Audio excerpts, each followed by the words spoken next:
Okay.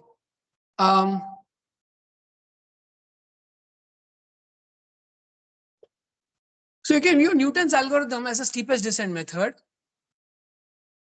You set the delta xk to be negative of the Hessian inverse fxk.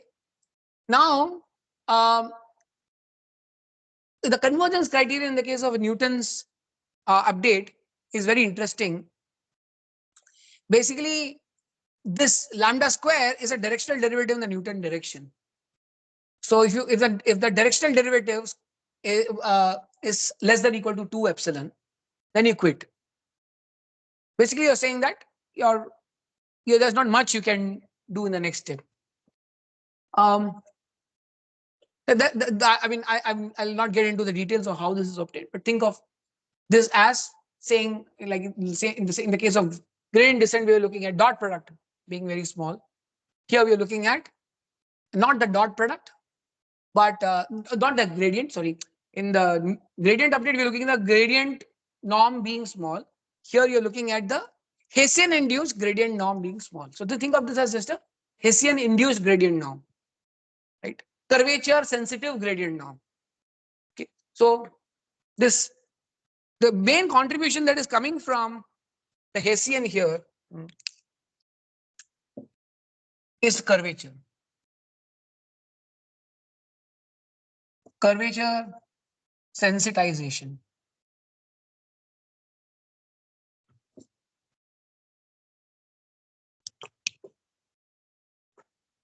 Okay.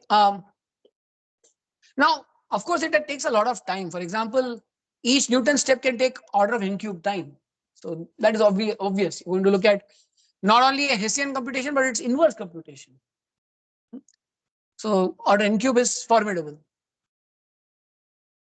Now, here is where we want to move back to learning rate schedule on the right hand side. There are special cases. For example, when the objective function is a composition of two functions, there's something called the Gauss-Newton approximation, in which case Newton's method turns out to be slightly easier in terms of, so basically it's a composition of two functions. One function, you just need to look at gradient. The more complex functions, there's a scalars, bunch of scalars. That's what Gauss-Newton does. You can look at my note section 4.5.5. Quasi-Newton what it says is you're approximating the Hessian inverse, not just Hessian, but the beauty of LBS is a quasi-Newton approximation to the inverse of the Hessian. This is key. Not even the Hessian, right? Because that's what gets pre-multiplied. So such that the gradient of quadratic approximation QK, QXK agrees at XK and XK plus 1. So it's basically looking at two different iterations. That's exactly what we have been trying to tell here, right? If I have a series of gradients, why not use a series of gradients to estimate your curvature, right? And the second is BK plus 1 should be as close as possible to BK. The two approximations to get Hessian across two different iterations should be close enough. Again, which makes sense if the iterates are going to be not too far away. Okay, so I have more about this in my, again, my notes. I won't get into BFGS right now or LBFGS. But what I'll do is go back to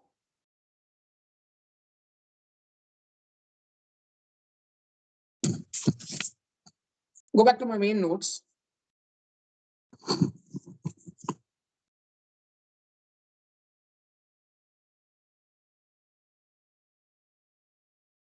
So this is end of D2, right? Toward understanding the basic premise.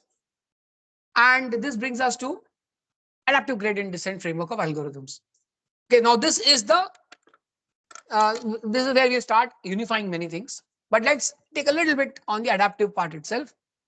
So HT is any positive semi-different matrix at the Tth iteration, exactly approximating our kind of Hessian here. Now, what should HT look like is a question. So it turns out that sorry.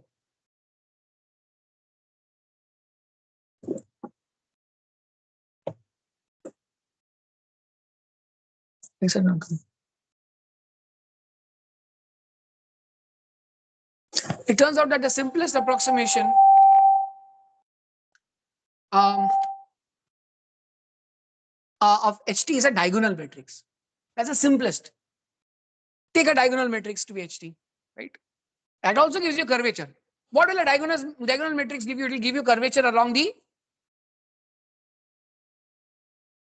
cardinal directions, around X, along Y. It will not give you the curvature along, say, the middle of X and Y. But it's not bad, right? So that's the simplest definition of H, right? Let's make a note of all of this, right? So this is one, take a diagonal matrix, which consists of basically GT, GT transpose, okay? That's our first attempt.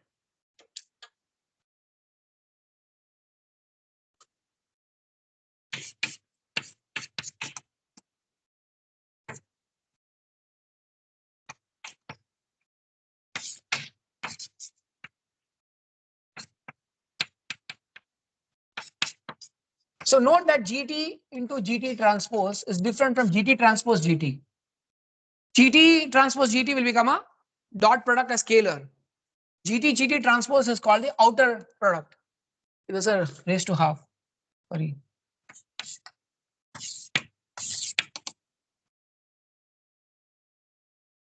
It's raised to half. It's outer product. It's saying every element of GI into every element of GJ. Now you're saying HT is it's a diagonal elements of the summation. Now I've written it more simply on the right hand side, but let me do some highlighting here.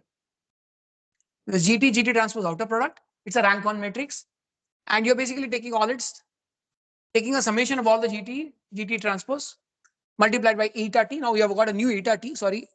Now I have added your eta t here as well. Eta t wasn't there earlier. So hyperparameters are increasing number. And this is basically adaptive learning motivated by the curvature coming from Hessian order surrogates. And what does it look like? Basically, for the inverse, the JJ component will look like 1 upon the square root of the summation over all the GTJ squares.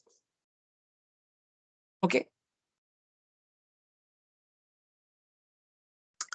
So this is the simplest adaptive algorithm called the AdaGrad. Okay, just compare it with what I wrote here for Newton. I had Hessian inverse gradient. The difference here is you have HT inverse gradient. It's the same. And there's an alpha t here. Alpha t remains, right? So the way I have now incorporated this is WT plus 1 is WT minus alpha t HT. So I'm still writing HT inverse, but I'm trying to estimate HT inverse itself more directly.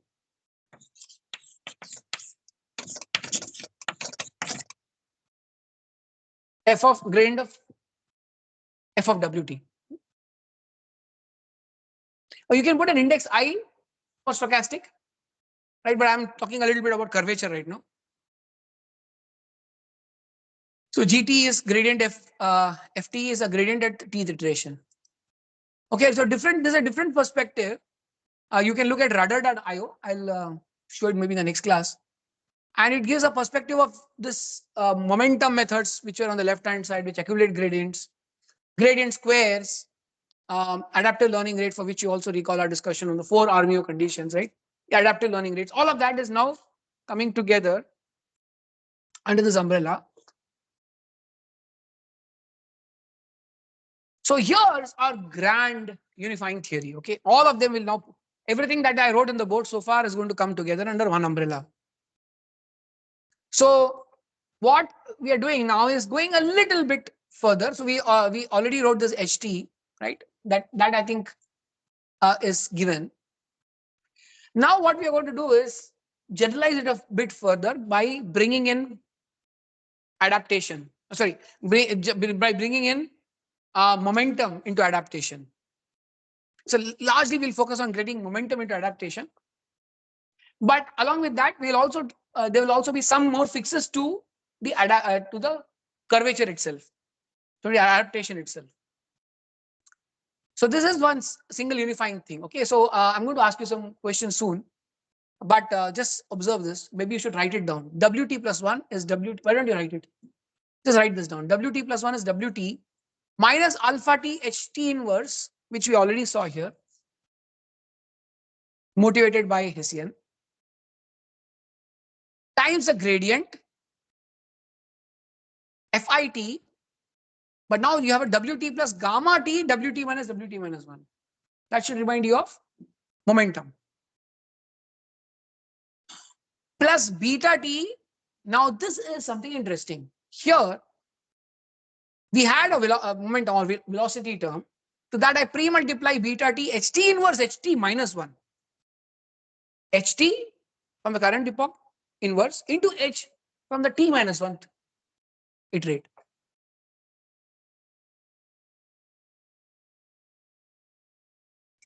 Now this HT is going to be different from the previous HT. Okay, so you can for now ignore the previous HT, but now have a new version of HT, which is defined in terms of some square root of GT. And the table I'll show next will have different possible values for GT, for alpha T, for gamma T, for beta T, for eta T. Okay. All of these possibilities will be enumerated and different algorithms will be shown there. Okay, so just to highlight, what we will do is we'll use GT from a table. We'll use, instead of HT, I'll use this DT.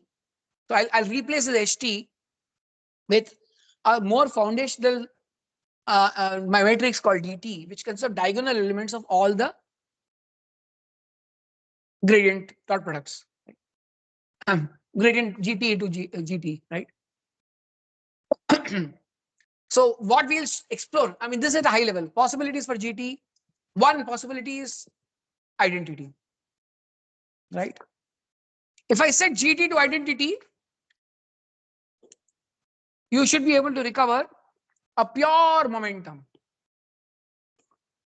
Okay, here GT is just identity. No curvature, nothing. Right? So that's the reason we kept it more general, so that we can recover momentum without learning rate schedule or learning rate adaptation. But we'll also have other option, which is a function of the previous GT minus 1 and DT, which has a curvature. So curvature is now pushed into DT. Curvature is no longer in HT. HT, we have made it a function of GT. Okay. So with that, okay, this is how DT is going to look like. Okay. A matrix of all the gradient component squares in the diagonal element. Okay. So this is our table. And where we are now listed a whole bunch of algorithms: SGD, HB, NAG. Okay, SGD is stochastic gradient descent. HB is heavy ball. Heavy ball, did it have any curvature, any adaptation? No, right? Heavy ball was purely momentum. You should not have that. NAG is Nesterov accelerated gradient. Again, it is totally non-adaptive. These are the new ones: AdaGrad, RMSProp, and Adam. These are our new family members. These we would expect to have some learning rate adaptation. Okay, just look at this table for now. As expected, if you don't have any learning rate adaptation, GT should be identity. Okay, so that's what I wrote, the GT identity for for basically momentum based methods. If alpha T may not be even adapted in many of these. Okay, alpha T remains alpha in most of these, except for Adam. Okay, except for Adam, where alpha T itself gets adapted. Most of the others are focusing on combinations of beta T and gamma. Eta is not being touched upon here. Okay, so eta is not. Eta basically was a summation of GT, but for now we're just dropping eta. So we have only beta and gamma. As expected, for heavy ball, gamma will be 0. Let's start with gamma, right? For heavy ball, this component should not count at all. There's no velocity within the gradient, na? Gamma is 0. I'm going to ask you questions next time, okay, on this. So just be conscious of this slide. Beta T is set to beta in both heavy ball and Nesterov, because if I set GT to be identity, then HT is identity, and this beta T is a beta which is multiplied with your velocity. Correct? So this is also no problem. This is all fine. So you kind of get an idea, right? How you get an idea of how these are all unfolding. Okay, so this is, I just kind of putting some important notes here. All the derived matrices are diagonal. Point number 1. Point number 2, multiplication of matrix in inversion is now just going to be a division operation because of the diagonal nature. A third point is all the curvature is coming through dt, right? And the dt can accumulate, along with dt, you may accumulate the gt to get a adaptive algorithm. If you don't want adaptation, don't use dt. That's it. And that's what we see here. When I said gt to be identity, I'm ignoring dt altogether. Now, a little bit attention on what these guys are, right? AdaGrad, RMSProp. Now, in AdaGrad and RMSProp, I'm in fact, what am I doing? I'm dropping beta and gamma. What does that mean? AdaGrad and RMSProp are dropping, have 0 for beta and gamma. What does that mean? It means no momentum. So they are momentum free basically. Right? They're momentum free. But they bring in, so they are momentum free, but they bring in curvature. Right? They bring in curvature by putting a dt along with gt minus 1 in one case. RMSProp, what it's doing? So, okay, RMSProp is saying that, well, oh, I don't want gt plus dt. I want some convex combination of the two. Why? Because AdaGrad has a problem. By just adding these two, it results in some kind of diminishing learning rate.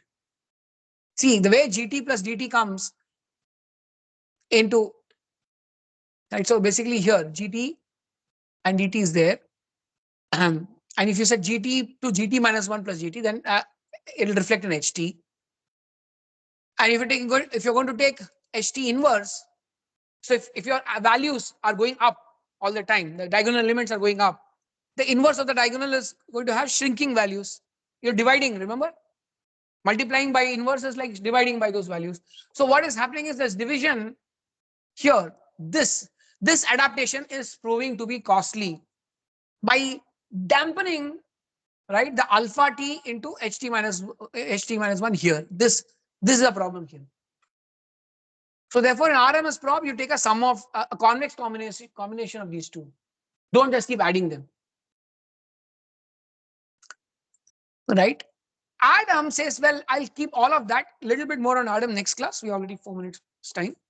But in Adam, what we are doing is bringing together, obviously, the two parts of the board. Right? Learning rate, adaptation, and momentum. But in that process, it was also trying to bring in some of the good practices from RMSProp, for example, a convex combination.